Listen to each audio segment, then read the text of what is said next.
听听。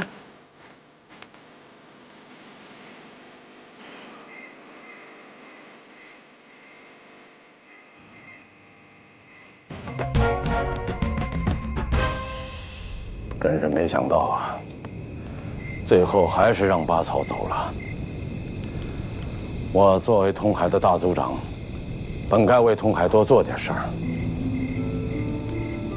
可万万没想到，最后让巴草做了日本人的内奸。我愧对通海的百姓啊！爹，这个巴曹城府极深。不是，我就想问你，我出去这几年，你就没发现他哪不对劲儿啊？我本该早就发现了，可是巴家和我们古家世代交好，我又看着巴草从小长大的，这巴草啊，十分能耐，有武艺，我也担心他走邪路，多次的提醒他，可万万没想到，最后还是发生了这样的事情。行了，爹，这事儿也不能全怪你。现在通海呢，有收编的国军，还有共产党帮助咱们，跟以前不一样了。现在通海岌岌可危，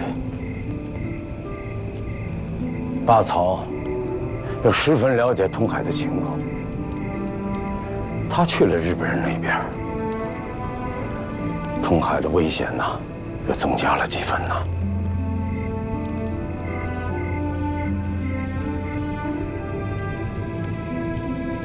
那爹，我们现在到底应该怎么办啊？我想巴曹不是一个人行动，通海要早做防备，我也得赶回古家，早做准备。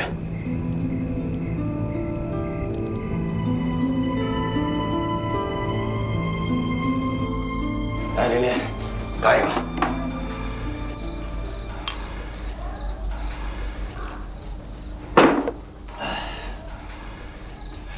折腾了这么大一圈，没想到这个内奸竟然是巴曹，都怪我，都怪我，我早就应该想到是他。在通海，只有他这么能打，这么熟悉地形。是啊，如果早点发现是他就好了。山上死了这么多兄弟，尤其是谢帝，他还那么小，而且他那么喜欢静兰。可恨这只巴狗怎么能下得去这么狠的毒手？你也不要太难过了，人死不能复生，咱们活着的人就好好过日子。现在奸细也找出来了，今后山上就太平了。咱们今后也不用互相猜忌了。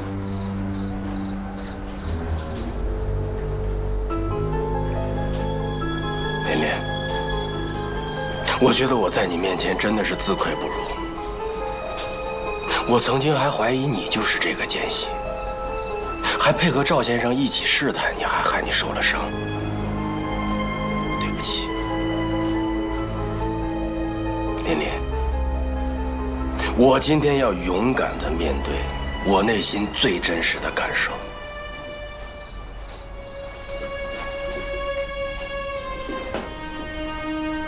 苍天在上，黄土在地，我成吉思对天地发誓，从今天起，跟薛琳琳同甘共苦，好好过日子。如有二心，不得好死。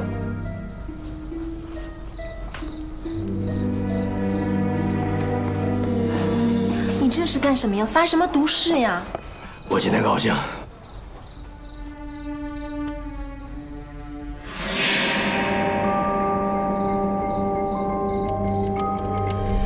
大家可能有所不知，赵先生在丢失的金龙令上面涂抹了一种特殊的颜料，这种颜料在短时间之内，无论用什么方法都洗不掉。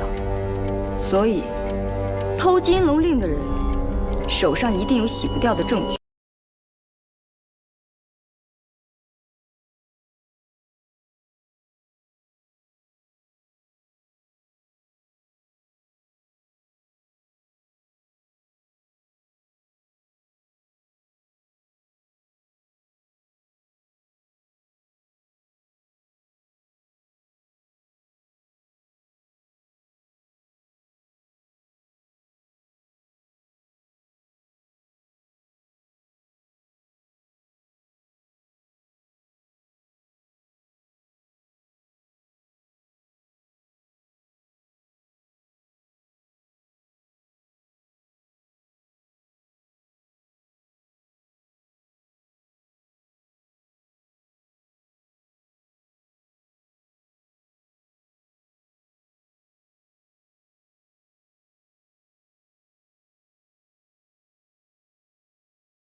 陈大哥，你不是喝多了吧？陈大哥，你没事吧？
水莲莲，水莲莲，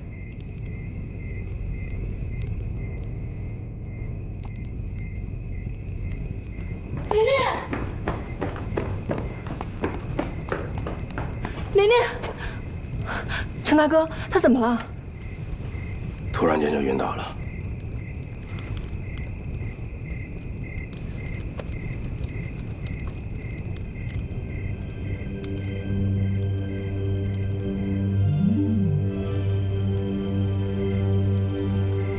陈大哥，她怀孕了，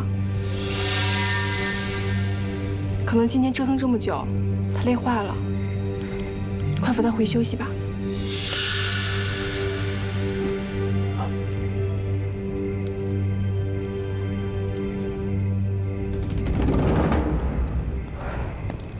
真没想到，八草居然勾结日本人出卖东海。现在想来，许夏河很可能就是被八草害的。为什么这么说？那天当值的人是八草，如果是别人下手的话，他不可能没有察觉。唯一的可能就是八草利用职务之便支开了其他人，趁夏河收到了骗婚的自己，趁机痛下杀手。你想想，以许夏河的武功，在通海能对他偷袭成功的，除了八草，也没有别人。那天我在许夏河跳河的地方，发现了他的鞋子，而且鞋上面有血迹。我顺着血迹找到了他们打斗的现场。经过对现场的勘查，我发现对许夏河下手伏击的不止一个人，应该是2个人。如果巴曹是其中之一的话，那山上一定还有他的一个同伙。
你一定得小心呐。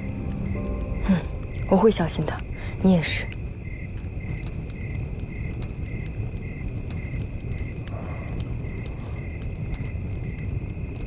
哎，大成哥今天怎么没来当值啊？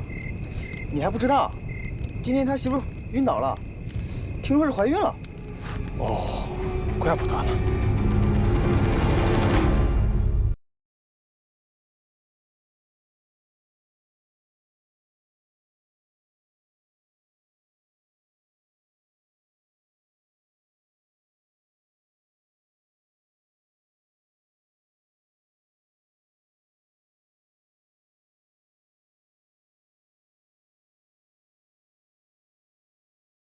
我一定会为你出气的。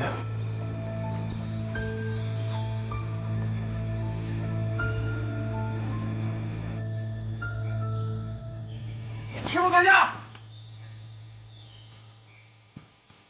全部跪下！哎呀，你是怎么了？我对家人暴露了，师母阁下呢？哦，快！大家，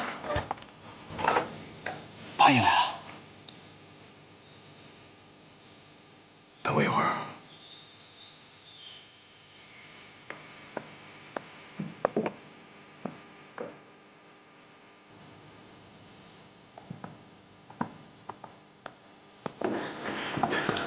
师母阁下，出事了！怎么了？我中了赵玉泽的诡计，为了保住薛玲玲和李静兰，我只能暴露我自己了。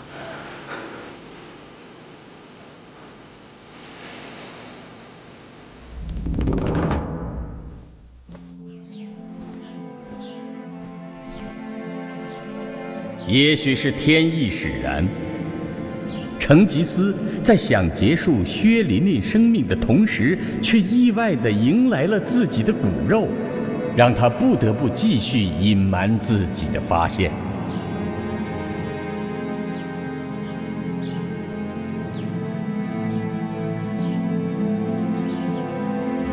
你说，我该怎么办？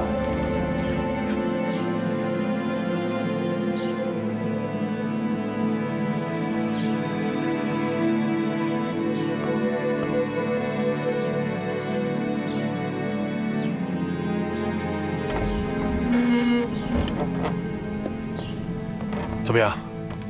没什么大碍吧？没事儿，就是折腾了一宿，又加上喝了点酒。她都怀孕了，你还让她喝酒，你真够行的。怪我，我也是刚知道。没事就好。赵月泽，我们先回去吧。冬梅，别怪我。我从来就没有怪过你，这是我自己的命。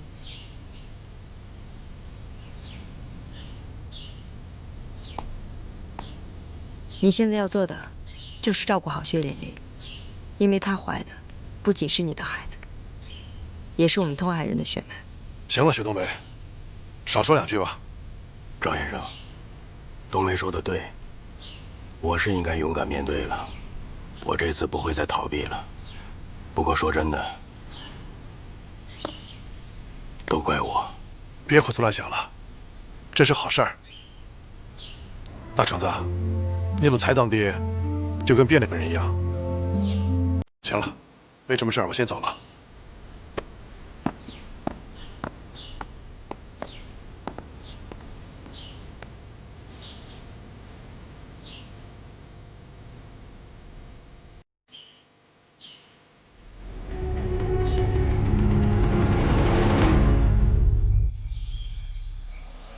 原来是这样。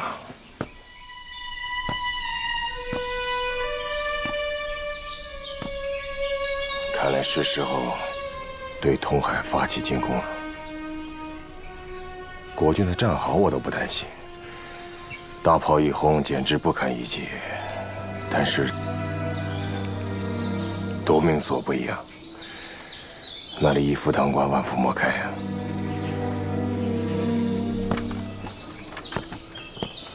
阁下，我倒有一个主意，我们不如把徐下河放在队伍的最前面。到时候，通海人一看到死而复生的大通氏，他们绝对不敢轻举妄动。夺命所不攻自破呀！有把握吗？相信我，毕竟我从小长在通海。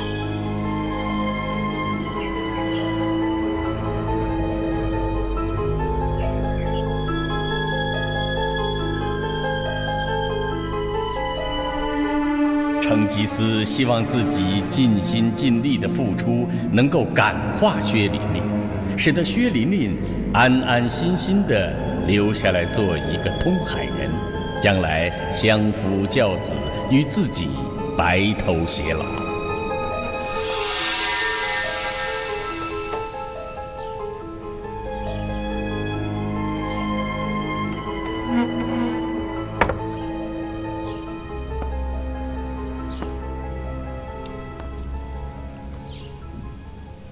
大成哥，没想到我们这么快就要为人父母了。是啊，我也没想到，真是造化弄人啊。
诸位，今天把大家招进来，是有些事情要向大家通报。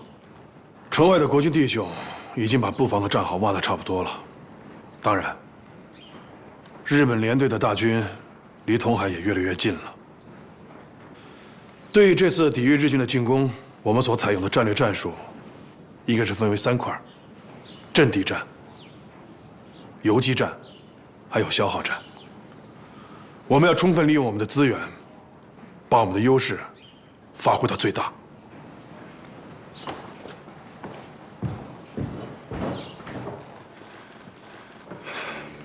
我来说说阵地战。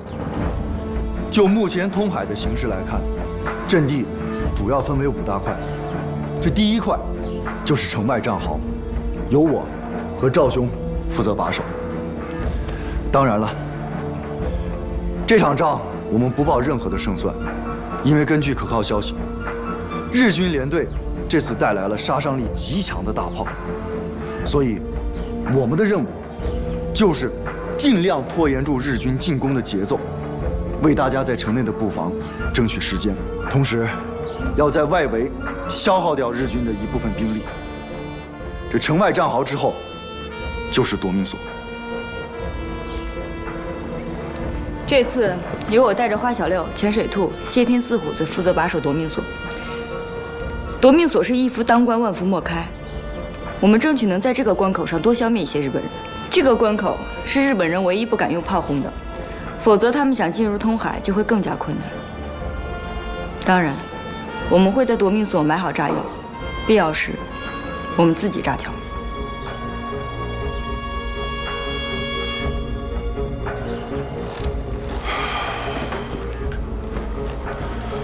这第3个阵地就是通海镇的城门。如果铁索桥失守了，那这个城门基本上也是没有可能能守住的。城门一旦失守，我们要做的就是把通海所有的百姓往山上撤，这样可以把伤亡降到最低。但现在最棘手的问题就是几乎所有的百姓都不愿意往山上撤。撤什么撤呀？我说赵先生、吴兄弟，你们都太多虑了。这通海我们守卫这么多年，老百姓安居乐业，那不是说谁想攻就能攻得进来的。还有你们设的那些防线，我觉得都是多余的。就光一个夺命所，有我花家守着，那没人能攻过来。对呀，现在我们这么多人，更何况武器又换了。就是，而且啊，那林子里那么多明枪暗箭，机关重重，那日本人根本就进不来。赵先生，你就放100个心，我们这次新武器的杀伤力这么强。再说了，这还不有国军兄弟加入呢。小日本的敢来，我们将他有来无回。就是。哎，大长，你也说2句啊。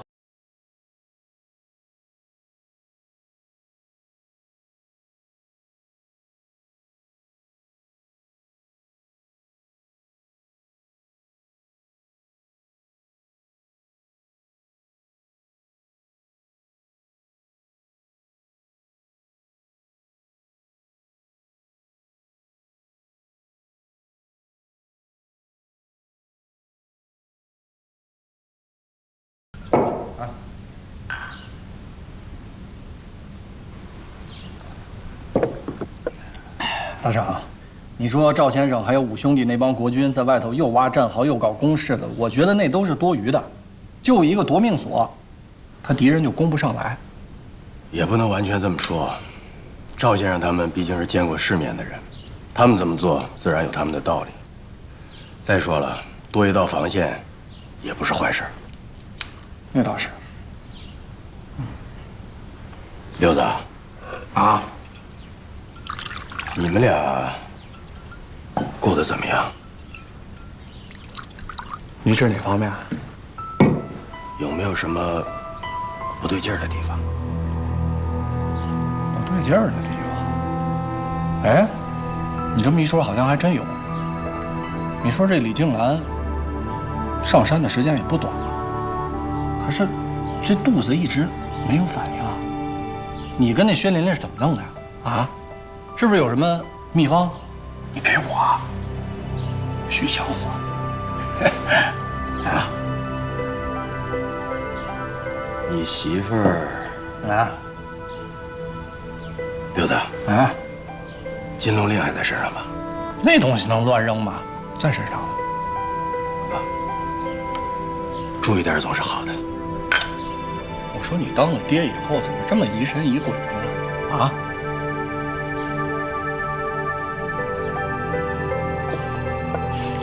程大哥，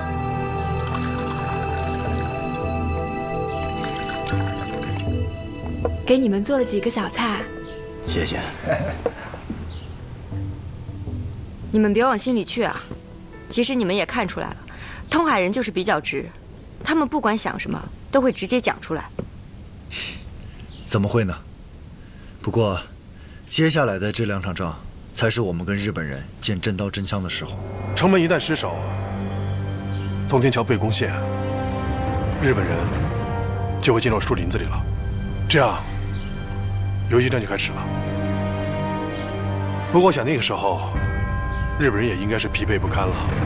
丛林游击战加上各种机关做辅助，我想我们还是有优势的。对，所以说我们在前面的几场仗里面，一定要尽可能多的消灭一些日本人，这样，在后面丛林游击战的时候，对大家的压力就会小很多。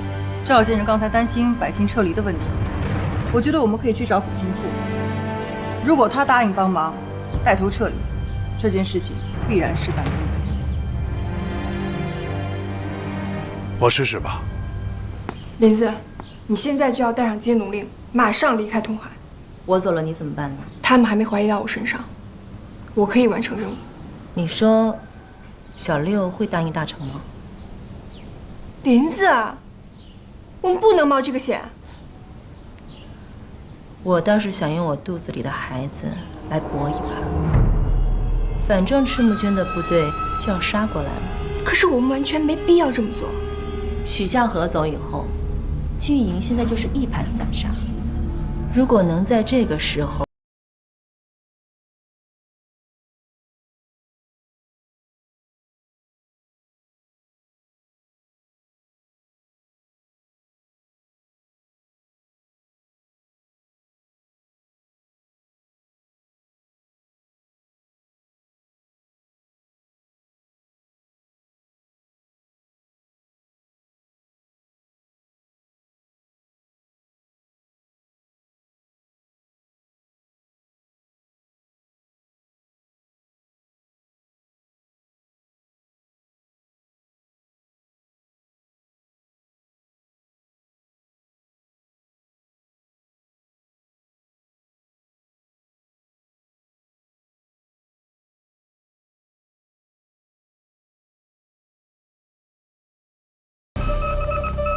乔明在得知赤木今晚将带兵出发，提前对通海发动进攻后，主动向上级请缨，准备亲自到通海向赵月泽传递消息。同时，沿途的游击队将配合乔明对赤木一行人围追堵截，拖延他们的行进速度，以便能让乔明把消息顺利带到通海，为赵月泽他们赢得宝贵的时间。你说这大橙子最近是不是中了邪啊？这薛琳琳不就是怀了身孕吗？他就把人家关在屋子里不让出来，说什么那个安胎。这也可以理解嘛。自古以来，血脉相传就是通海人的头等大事。是我们的头等大事。那你这个肚子就一点反应都没有啊？你说在这禁疫营里啊，论哪样，我花小六也不比成吉思差，唯独这事儿让他抢了个先，我不服气。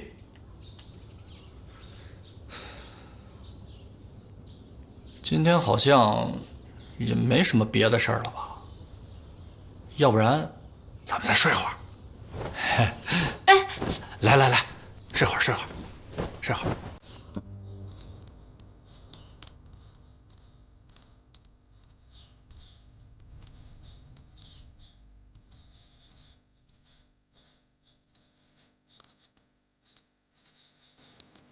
陈大哥，我既然已经选择留下来跟你好好过日子，那么有些事情我就要和你坦白。既然已经选择了好好过日子，过去的就让它过去吧，别提了。不行，那样对你不公平。我真实的身份是党国特务处特工，代号郁金香。而我来通海的目的是为了找出龙脉，挖出玉海棠。论木陈江，通海的族规，以后不要再提这件事儿。我只想知道，怀上我的孩子，也是你们计划当中的一部分吗？不是。明白了。可是程大哥，别傻了，你们是打不过国军的正规军的。你看古克松上次带回来那些人，把你们打的剩几个人了？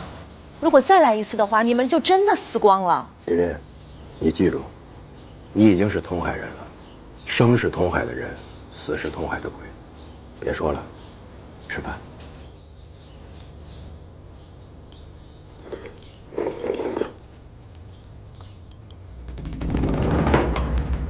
不可能，让我们离开世世代代守护的土地，他们不会答应的。在这等死吗？难道你希望通海人都死在这儿吗？这么多年来，从来没外人能打进我们通海，这次也一样。我们有信心。这不是信心的事儿，此战必输。未战先言败。我明白的告诉你吧，这次来的日军是精锐部队，晋营现在剩下不到100号人，而日军的一个连队就有将近1000号人。你告诉我，这个仗怎么打？赵先生，你当初来通海的时候，口口声声信誓旦旦要保卫通海，可是你今天简直是判若两人呐！我实话告诉你，我真的不知道这个仗怎么打，我只能预计到结果，那就是晋营全部战死，通海被屠城。就是全部战死了，那也只能说明敌人太强大了。我们到了地下见了列祖列宗啊，问心无愧。生命高于一切，你知道吗？不能明知道是火坑，还撑着赞歌往里跳啊！老先生，你我见地不同。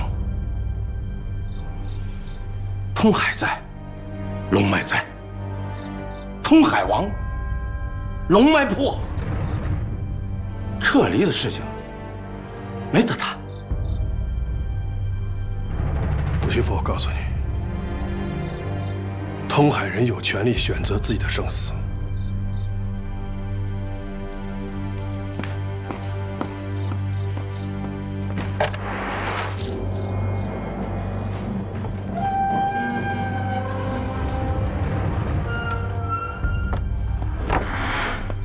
爹，我觉得赵先生说的对。你想，我在外面那么多年了，这事我明白呀。东三省现在已经沦陷了，你说你再不走，你说咱小小的通海拿什么跟人日本人拼？是不是啊？滚！啊！滚！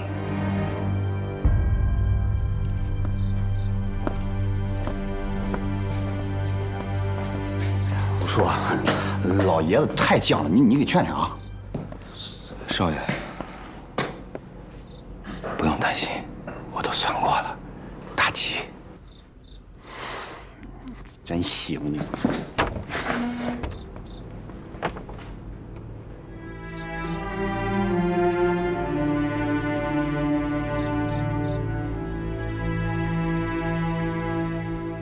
薛玲玲怀孕了，成吉思当了爹，按理说他应该很高兴，可今天他看起来很恍惚。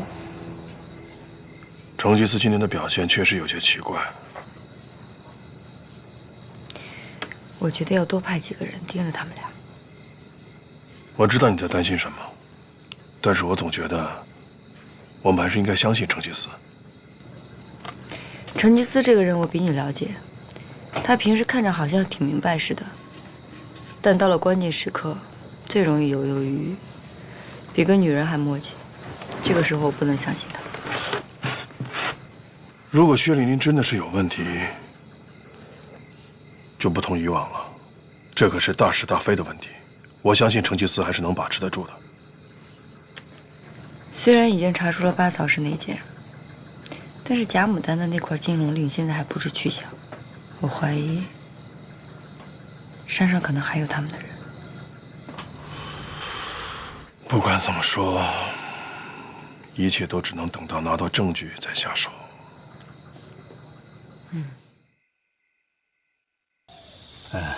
赤木阁下，我一直搞不明白，你为什么还按兵不动啊？通海人的性格你不是不了解，一旦惹怒了他们，恐怕会玉石俱焚。即使拿下通海，得到的也会是一片废墟。我现在希望的是尽快得到金龙令，进入龙脉，得到一个完整的图案。可我觉得，您还应该把10公里之外的部队拉到通海附近，因为这段路途遥远，山路崎岖，另外再加上装备负重，我担心战士们的体力消耗太大。如果把部队提前拉出来，到达通海后养精蓄锐，我们随时可以发动进攻。这你不用担心，我的这支部队可是大日本帝国的精锐部队，特别擅长山地作战，这点山路对他们来说不在话下。八草君，你这么着急出兵，是不是有别的什么想法？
我们合作拿下通海，指日可待。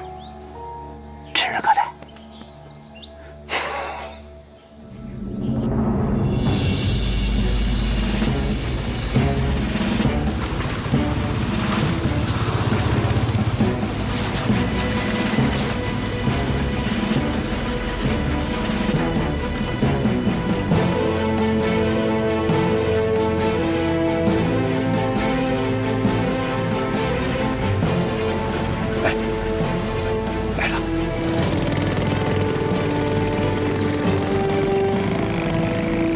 准备站哨。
别开枪！是我，八曹军。八曹军。什么军？什么情况？我们已经调查清楚了，这个人是共产党的联络员。赵月泽在通海如鱼得水，就是因为这些共产党的分子不停地给他传递消息。他现在这么着急赶路，就是想通知赵月泽尽快组织防御。我明白了，绝不能让他活着进通海。这一路一直有游击队在给他掩护，想要拦住他非常的困难。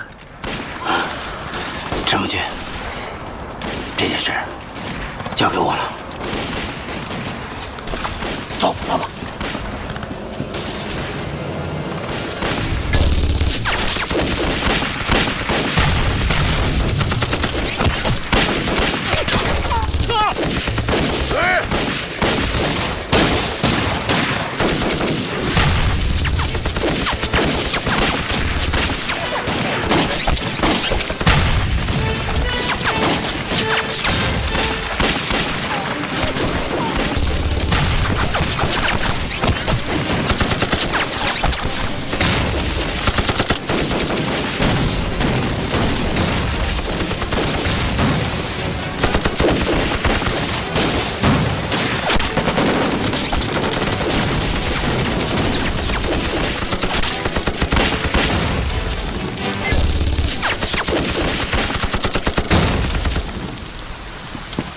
报告，前方发现一小支武装力量正在与日军交火。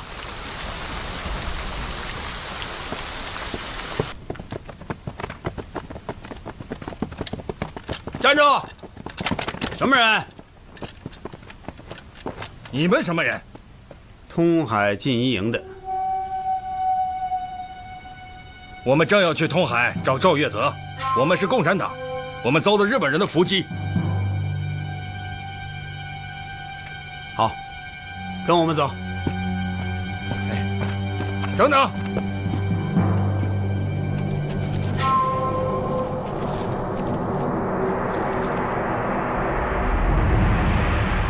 你们到底什么人？这不是去通海的路。没错，这不是去通海的路，这是一条送你们上西天的不归路。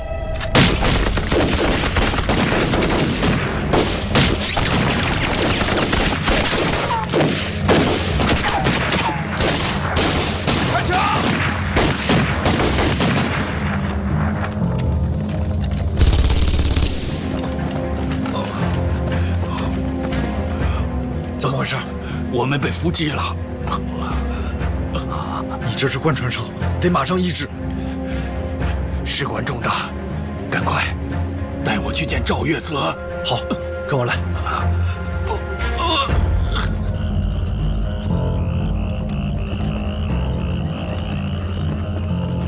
怎么样？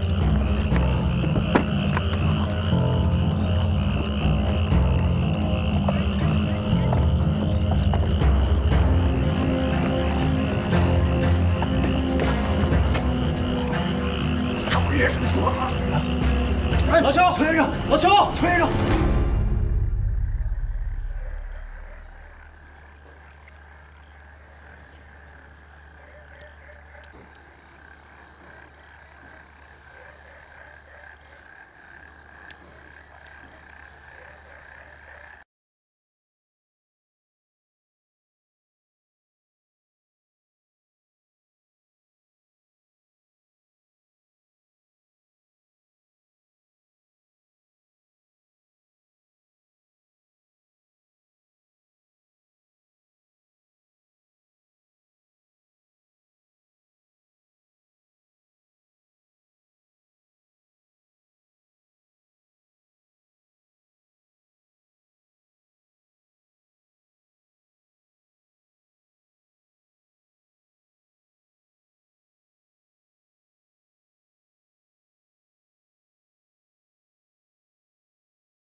来的增援部队会比之前要晚到。乔明同志已经组织了当地的民兵游击队赶来支援，但是没想到我们路上却遇到了赤木带领的日军连队。我们的计划就是临时阻击日军的行军速度，能拖多久是多久。但是我们没有想到日军的战斗力如此顽强，他们的火力配备居然还有大炮，估计势必这次要拿下通海了。看来我们要做好打持久战的准备啊！但是这次值得怀疑的是，居然有通海的人要向我们下毒手。怎么回事？这次我们和日军周旋的时候，来了一支戴着面具、穿着你们守卫衣服的一支队伍，但是他们却把我们往通海的反方向带，把我们领进了日军的包围圈。当我们发现的时候，也已经晚了。这个时候，队员们奋起突围，乔明同志也已经受了伤。一帮什么人？这么做总有什么目的？假扮经营的人对你动手，就是为了挑起共产党和东海的矛盾，以此来达到不让东海得到共产党帮助的目的。我敢肯定，这个假扮经营的人，就是东海的叛徒马草。你们还是不认人？这一路下来，我们就剩10几个弟兄。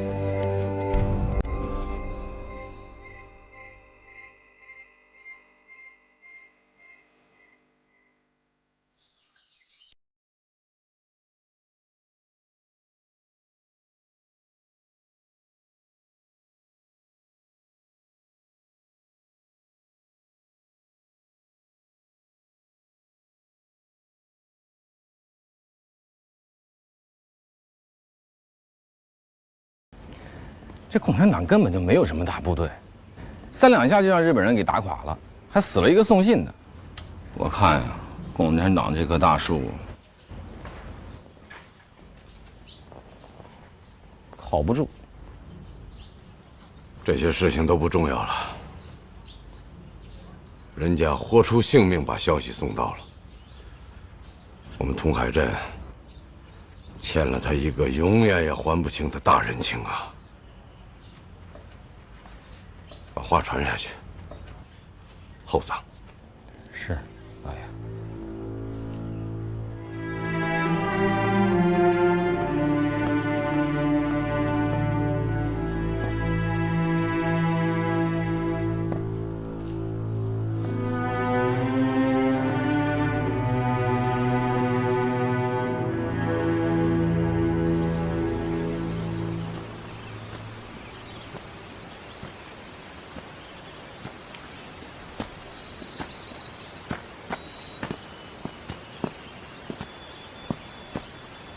赵月泽的上线死了，我也听说了。有时候我真佩服这些共产党人，送我消息连命都不要。日本人就快来了，明天我们就带赵月泽走。不是都什么时候了，还要送赵月泽走？你万一碰见日本人怎么办？那你想要升官发财的话，不得搏一把吗？那我们通海呢？不管了？留下来就是个死。难道你真的以为赵月泽一个人能挽救通海？那最起码可以试试吧。没机会试了。按照你之前说的，回去准备一下吧。我不走了。什么？反正出去也是死，还不如留下来跟日本人拼一把。赵月泽留下来了，许东没跟他好了怎么办呀？命都快没了，他爱跟谁好跟谁好，不管。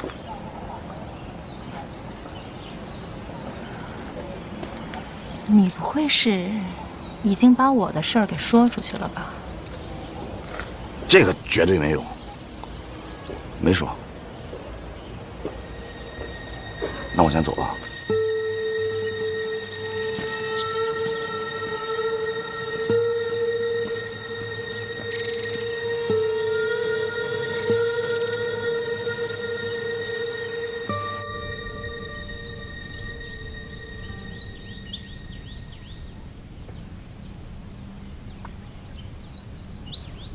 赵先生，我不知道该怎么劝你，但我知道，这个人对你来说真的很重要。他是我的战友，像兄长一样的战友。大家都在说，日本人要来了，这是真的吗？是的。那通海就交给你了。我没有这个能力。可大家说你有，他们还说要把冬梅换下来，让你当大通使，只有这样，通海才有救。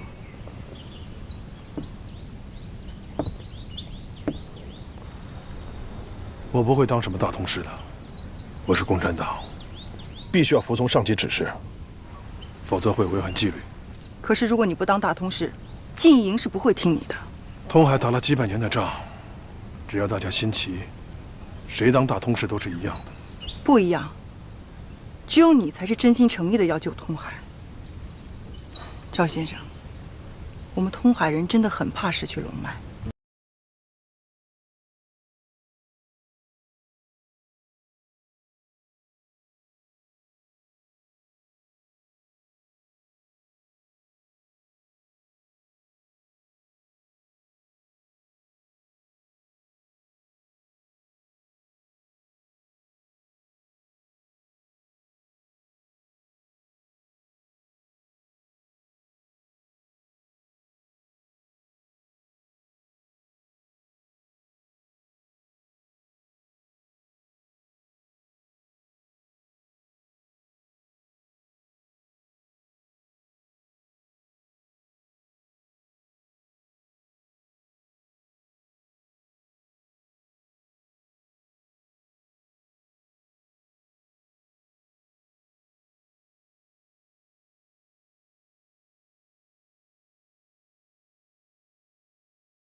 赵先生，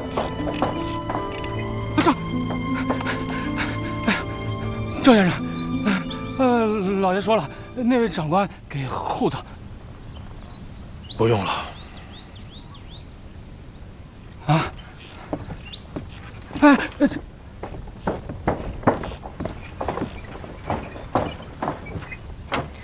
想不到古克松那个蠢货居然退出了行动。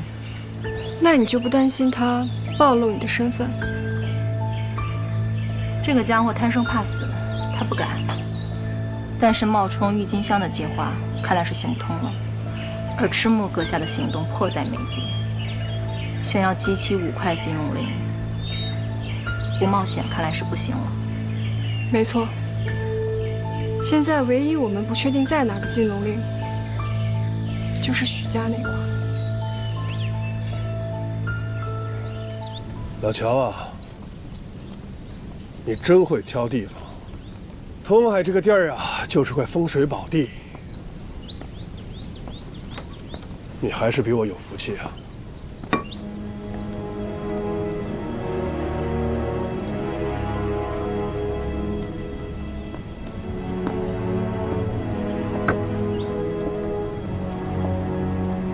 咱们哥俩做了不少买卖了。大风大浪也经历过了，你这回怎么就死得那么冤呢？你觉得老乔为通海死不值？你知道我不是这个意思。老乔带着人跟日军玩命，为的就是给通海多争取些时间。可通海人都是死脑筋，宁肯死，也不想走。战争是我们军人的事情，你应该很清楚。以现在通海的实力，根本没有办法跟日本人抗衡。我到这儿来的日子也不算短了，可眼看着死期一天比一天近，我却什么也改变不了。其实你还是不了解通海人，对他们来说，战争就像油盐酱醋一样，是生活的一部分。很奇怪吧？其实我也刚明白不久。我们俩都是军人，战争拼的是实力，是冷酷。感情对敌人来说就是打败我们的突破口。如果现在我们可以打游击战、运动战，我有把握让日本人付出1比5、1比10，甚至更高的战损率。可惜呀，我们现在只能规规矩矩地打阵地战，打阻击战，最理想也就是消耗战。金龙谷是可以阻挡住敌人，但同时也绑住了通海人。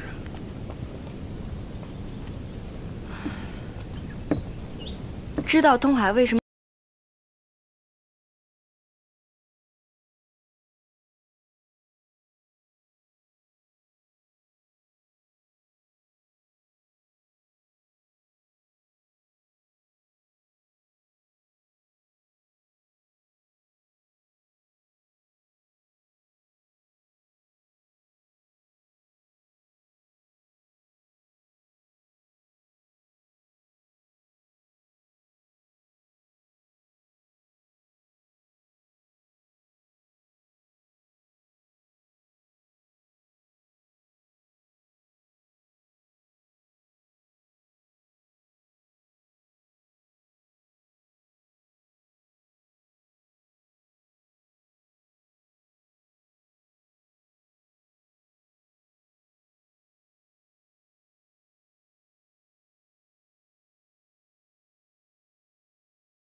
吴叔，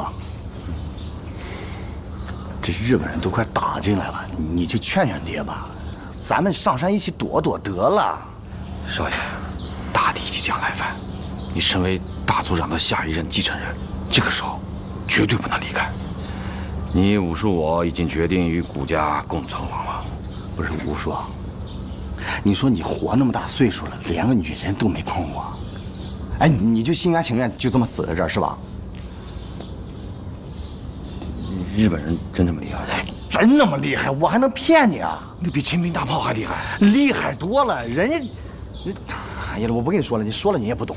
少爷，听武叔的话，做男人要硬气。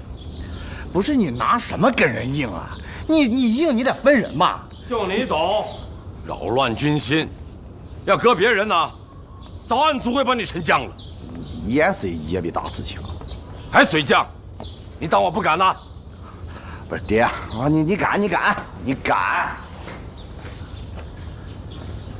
爹，你说我是咱们谷家唯一的独苗，你说你忍心咱们谷家断了根儿，是不是啊？再说日本人有多么狠，那是我亲眼见的。日本人不就是倭人吗？那大宋年间他得向我们纳贡。爹，都什么年代了，还大宋年间？人家现在不倭了，你看看人家的装备，那比咱先进多了。别说人一个连队，就一个连灭咱通海也绰绰有余。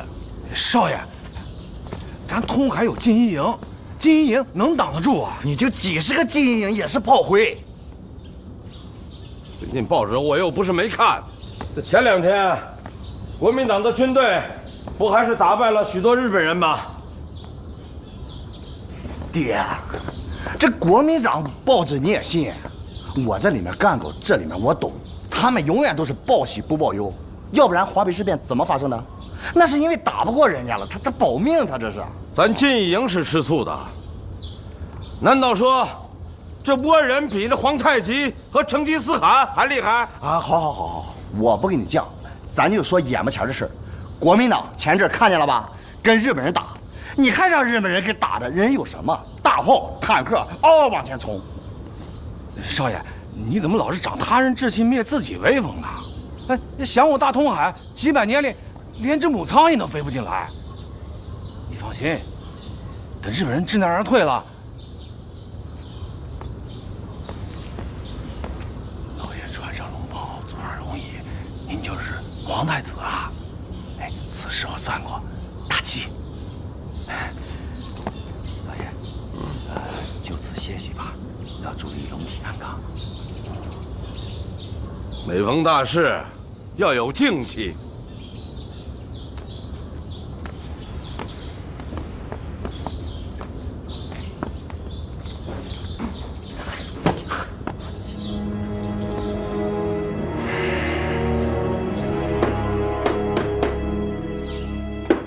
通海人对血脉传承的重视，使得成吉思无微不至地照顾着薛琳琳。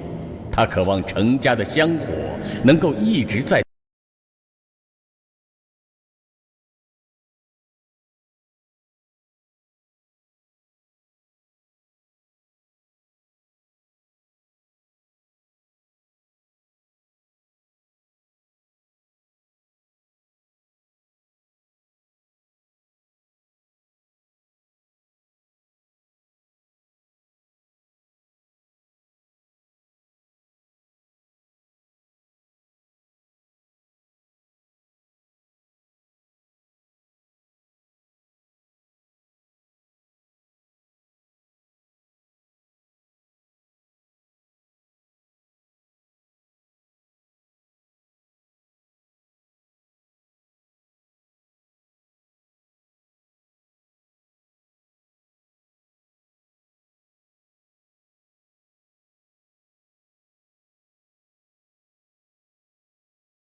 对，经过国军弟兄和共产党游击队的共同努力，通海外围的第一道防线终于告成了。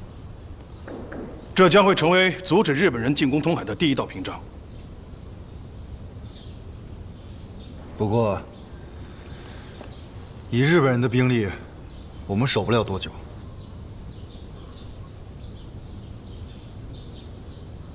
能守多久就守多久，实在守不住了，就放他们进来。夺命锁是天险，在这一关，日本人不敢使用什么重型武器，我们很有优势。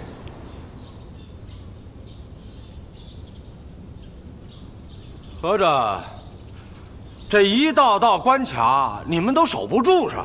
哎，那日本人要是来了，打过了夺命锁，攻破了城门，那通海就完了呀。那城里人怎么办呢？如果到了那一步，就只能退守山中，利用山里的地势和机关，跟日本人打游击战。不能放弃，我们都在这几百年了。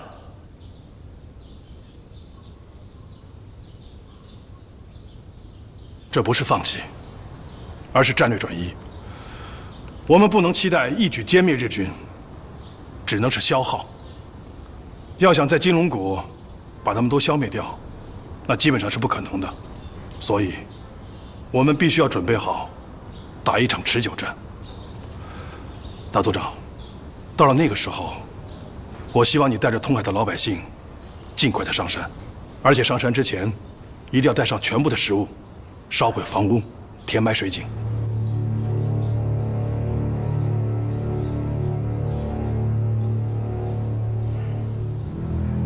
我们祖宗家业都在这儿，就这一把火给烧了。到了地下，我没脸见列祖列宗。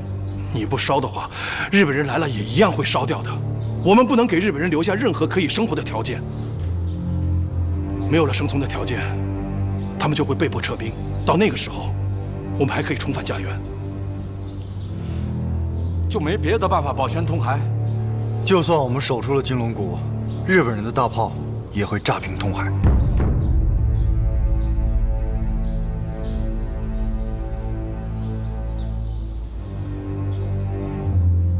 如果到了最后还是没有办法的话，就只能利用龙脉了。龙脉？我的意思是，到了万不得已的时候，我们可以利用龙脉作为诱饵，把日本人引到山上来。这是一个缓兵之计。不可能！就是我们都死绝喽，也不能让日本人碰龙脉。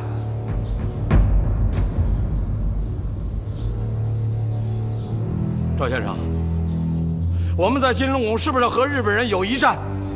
是的，而且是一场恶战。那既然是恶战，你提龙脉干什么呀？日本人这次一定是有备而来的，以我们现在的兵力是无法跟他们抗衡的。我只是想在龙脉里做点文章，设下机关。龙脉不能动，谁动我跟谁玩命。大组长，我希望你能理解我，我只是把龙脉作为诱饵而已。赵先生，你有没有想过，龙脉里设机关，那就得进龙脉。啊，对啊，赵先生，你口口声声是守龙脉，那你干嘛要进去？大组长，这也是没办法的办法。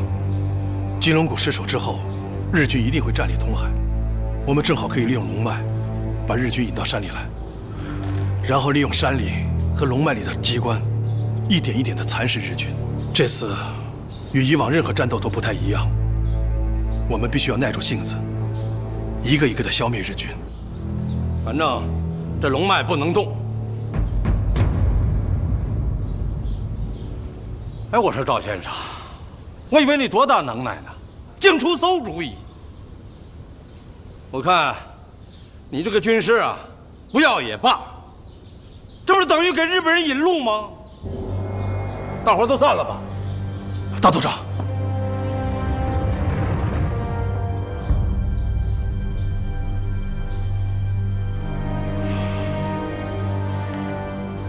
到最后实在没办法的话，我们可以把玉海棠从龙脉里面转移出来。